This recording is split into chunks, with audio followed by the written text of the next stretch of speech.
महामारी ने देश की अर्थव्यवस्था को बुरी तरह से प्रभावित किया है।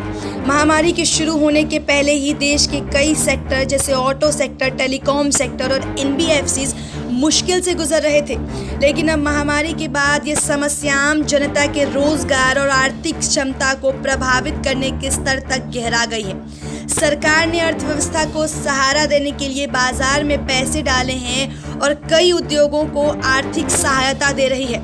लेकिन पूर्व प्रधानमंत्री डॉक्टर मनमोहन सिंह का कहना है कि सरकार को अगले कुछ सालों तक अर्थव्यवस्था को संभालने के लिए बड़े कदम उठाने होंगे। पूर्व प्रधानमंत्री डॉक्टर मनमोहन सिंह ने अपने बातचीत में सरकार के लिए 3 बड़े कदम उठाने का सुझाव दिया है।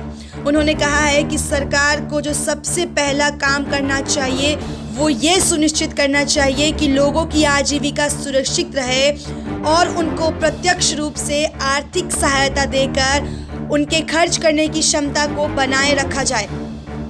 उनका दूसरा सुझाव यह है कि सरकार को सरकारी क्रेडिट गारंटी कार्यक्रमों के जरिए व्यापार और उद्योगों को पर्याप्त पूंजी उपलब्ध कराना चाहिए। उन्होंने कहा कि तीसरा काम ये करना होगा कि फाइनेंशियल सेक्टर में संस्थागत स्वायत्तता और प्रक्रियाओं के जरिए सुधार लाना होगा।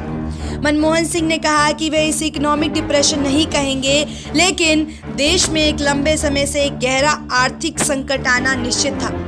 हम आपको साथ ही यह भी बता दें कि भारतीय रिजर्व बैंक ने भी कहा है कि कोविड-19 के चलते घरेलू अर्थव्यवस्था की हालत और खराब हो सकती है।